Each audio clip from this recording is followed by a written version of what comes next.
Une note aiguë et perçante résonne dans la cathédrale. Elle est comme suspendue dans les airs et le garçon la fait durer bien au-delà de ce dont ses petits poumons sont capables. Le garçon est la star de la chorale et est célèbre dans toute la ville et même au-delà. Et les gens viennent de loin pour avoir le privilège d'entendre sa parfaite voix de soprano. Mais ce soir-là, il n'y a que quelques personnes éparpillées entre les nombreuses rangées de bancs pour assister aux répétitions de la chorale. Et pour cause. Même si la voix du garçon est toujours aussi douce et puissante, la chorale est à son plus bas niveau depuis longtemps. En effet, la plupart des autres garçons qui chantaient dans la chorale ont disparu. La chorale termine de chanter, c'est tout pour ce soir, et les garçons commencent à mettre leurs manteaux et à rassembler leurs affaires rangées sous leurs chaises. Le garçon à la voix parfaite sent quelque chose sur son épaule, et se retourne effrayé, et découvre que ce n'est que la main du prêtre, qui est aussi le chef de la chorale. Le prêtre est un vieil homme, au visage très ridé, mais gentil. Il rappelle au garçon qu'il doit rentrer directement chez lui. Le garçon lui promet qu'il rentrera immédiatement chez lui. Le prêtre lui donne une tape rassurante sur l'épaule avant de partir pour donner le même conseil à chacun des autres garçons. Le garçon sort par une nuit sombre et froide et les lourdes portes de la cathédrale se referment derrière lui. Il pleut légèrement, alors il ferme son manteau pour essayer de se protéger de l'humidité et du froid. Tout en marchant, le garçon remarque que le kiosque à journaux situé de l'autre côté de la rue est fermé. Les journaux du jour sont toujours exposés à l'extérieur et parlent d'un autre garçon qui a disparu, cette fois dans la ville voisine. Il n'y a toujours aucune piste dans ces affaires et les parents sont de plus en plus en colère contre la police puisque l'enquête piétine. Le jeune garçon marche dans la rue sombre et ne remarque pas la silhouette qui est sortie d'une ruelle sombre près de la cathédrale. Mais rapidement, derrière lui, il entend le bruit de pas sur le trottoir mouillé. Il jette un coup d'œil par-dessus son épaule et réalise que la silhouette marche dans la même direction que lui. Le garçon regarde droit devant lui, ne voulant pas attirer davantage l'attention sur lui, et presse le pas. Ses oreilles, bien entraînées, détectent rapidement que la personne qui marche derrière lui a accéléré elle aussi. Le garçon ne court pas, mais il sent la peur monter en lui. Le garçon accélère davantage son pas et entend à nouveau la personne derrière lui accroître le sien. Le garçon marche si vite à présent que s'il allait plus vite, il devrait se mettre à courir. Mais sa maison n'est plus très loin. Il tourne à l'angle de la rue et la voit. Une petite maison pittoresque avec une lumière chaleureuse qui traverse les fenêtres. Il sait que sa mère sera dans la cuisine en train de préparer le dîner. Il sait qu'à l'intérieur, il sera protégé de la nuit et des ombres. Le garçon regarde derrière lui et voit la silhouette tourner au même endroit. Le garçon est impatient et se met à courir. Par-dessus son épaule, il se rend compte que la silhouette s'est mise à courir, elle aussi. Le garçon court aussi vite qu'il le peut sur le trottoir mouillé. Il entend la silhouette qui se rapproche de plus en plus de lui, ses longues jambes étant plus rapides que les siennes. Mais il est tout proche de sa maison. Il est à 2 doigts d'être au sec, au chaud et en sécurité. Il s'arrête en glissant sur les pierres humides, devant la porte, puis tend la main vers la poignée. Dans la petite maison chaleureuse, la femme qui prépare le dîner est surprise par le bruit de la porte qui s'ouvre soudainement. Elle se retourne et découvre qu'il n'y a personne dans l'entrée. Elle sort dans la rue, mais elle aussi est vide. Rien à part le bruit du vent et le son presque à peine audible d'une note chantée. Une belle note aiguë. Qu'est-il arrivé à ce garçon qui est la star de la chorale de la cathédrale? Et qu'en est-il des autres garçons disparus? Où sont-ils tous allés? Peut-être sont-ils allés dans le SCP-2678, une mystérieuse anomalie spatiale également connue sous le nom de « une ville pleine de sang ». Le SCP-2678 est un lieu extradimensionnel qui, jusqu'à présent, n'est accessible que par une seule entrée, une porte située au sous-sol de la cathédrale de Sienne, en Italie. Curieusement, l'endroit extradimensionnel qui se trouve derrière la porte est accessible uniquement aux personnes de confession catholique. Ce qui est encore plus étrange, c'est que lorsque ce lieu a été découvert, la porte était condamnée et il y avait une plaque en métal portant l'inscription « Fondation SCP, département des anomalies ». Cela peut ne pas sembler particulièrement étrange, mais cela a été une surprise pour les agents chargés de l'enquête, car jamais un département des anomalies n'a été recensé au sein de la Fondation SCP.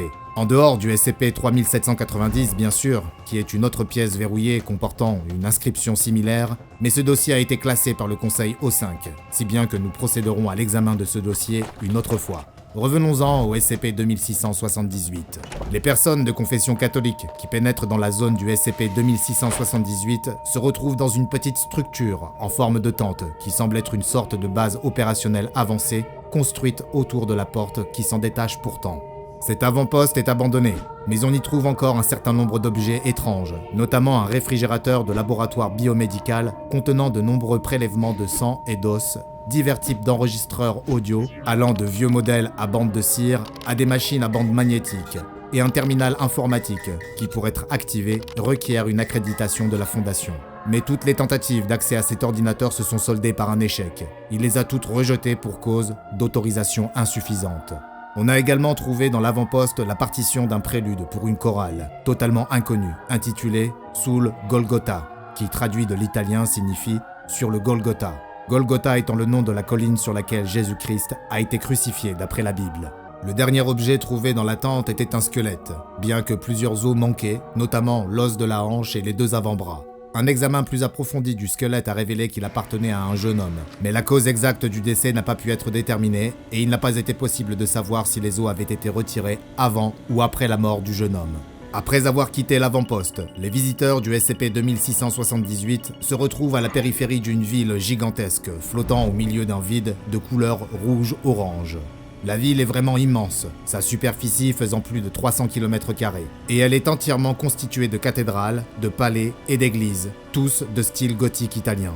Une pluie incessante et de couleur rouge, qui s'est avérée être du sang humain, tombe sur la ville en permanence et colore les bâtiments d'un rouge profond. Même s'il semble être fait de marbre à première vue, les analyses ont révélé que tous les bâtiments sont en fait composés d'os humains, plus précisément d'os appartenant à des garçons âgés de 7 à 12 ans. Des analyses ultérieures du matériel trouvé dans le réfrigérateur biomédical de l'avant-poste ont révélé que le sang et les os stockés étaient des prélèvements réalisés dans toute la ville. Aucune forme de vie n'a jamais été observée à l'intérieur du SCP-2678, bien que des visiteurs aient déclaré avoir entendu une mélodie discordante et aiguë semblant provenir des profondeurs du dédale de structure. Toutes les tentatives d'enregistrement du son ont échoué, car tous les équipements audio fonctionnent mal dans cette zone. Et en écoutant les enregistrements, on constate qu'ils n'ont capté que le son de la pluie de sang qui tombe abondamment. Cela explique les différents types d'équipements audio retrouvés dans l'avant-poste, qui ont probablement été utilisés pour tenter, en vain, d'enregistrer la musique. Les tentatives pour retrouver la source de la mélodie dans cette ville aux allures de labyrinthe mènent inexorablement au même bâtiment, qui est une réplique exacte de la cathédrale de Sienne où se trouve l'entrée du SCP-2678, bien qu'elle soit également faite d'os maculés de sang. Et si l'extérieur de la cathédrale correspond parfaitement à son homologue du monde réel, l'intérieur est bien différent. Dans la cathédrale, il n'y a qu'un seul grand orgue. Les plus gros tuyaux de l'orgue, ceux qui produisent les notes les plus graves, ont été coupés en 2, et les pédales correspondantes sont endommagées. Quand on appuie sur une touche de l'orgue, on obtient une note qui imite la voix d'un adolescent. Et chaque touche produit une voix différente. Comme avec un orgue ordinaire, une note peut être maintenue aussi longtemps que la touche est enfoncée, mais au bout d'un certain temps, la voix émanant de l'orgue a tendance à devenir un son affolé. Les tentatives pour déterminer comment l'orgue produit les notes ont échoué, car il ne dispose d'aucun sommier ni de soufflerie à même de faire circuler l'air dans les tuyaux. L'orgue exerce un autre rôle au sein du SCP-2678, en plus de produire des sons, car chaque fois qu'une note est jouée, la pluie qui tombe à l'extérieur se transforme en eau ordinaire. Cependant, quel que soit le temps pendant lequel la note est jouée et la durée pendant laquelle la pluie claire tombe, les bâtiments demeurent toujours rouges. Des tests ont été effectués sur l'orgue afin de déterminer combien de temps il pouvait tenir une note. Et la touche Do7 a été pressée pendant plus de 20 minutes, au cours desquelles la voix a continué à chanter, mais en devenant de plus en plus stressée et paniquée au fil du temps. Et puis, finalement, à la 23e minute, la touche s'est cassée, rendant définitivement impossible la production de cette note. Les morceaux restants de la touche se sont également mis à saigner pendant plusieurs jours après cette expérience. Au cours des expéditions effectuées au sein du SCP-2678, les agents ont subi un certain nombre de changements comportementaux qui, selon l'hypothèse la plus probable, seraient dus à l'écoute de la musique provenant de l'orgue. Les changements psychologiques ont consisté en une appréciation plus marquée des chorales, une croyance plus profonde en une religion officielle, une plus grande confiance dans les figures d'autorité, une moindre confiance dans les personnes issues d'un statut social ou économique inférieur, et une réticence à signaler les crimes commis par les membres de la Fondation SCP. Ces changements semblent également être irréversibles, puisqu'il n'y a pas le moindre signe qu'ils s'estompent avec le temps. Hélas, peu ou pas de progrès ont été réalisés dans la compréhension de ce mystérieux et inquiétant espace. Nous ignorons également ce que la présence d'une base d'opération avancée du département des anomalies à l'intérieur peut signifier, et en conséquence, toutes les explorations ont été suspendues pour le moment. La porte du sous-sol de la cathédrale de Sienne a de nouveau été condamnée, l'entrée étant cachée derrière une étagère, et la facilité avec laquelle la Fondation peut contenir cet emplacement extradimensionnel lui a valu d'être classé comme sûr. Que croyez-vous que le SCP-2678 soit au juste? Qui a construit l'étrange cité faite de sang et d'os, si tant est qu'elle ait été construite par une personne? Faites-moi part de vos théories en commentaire.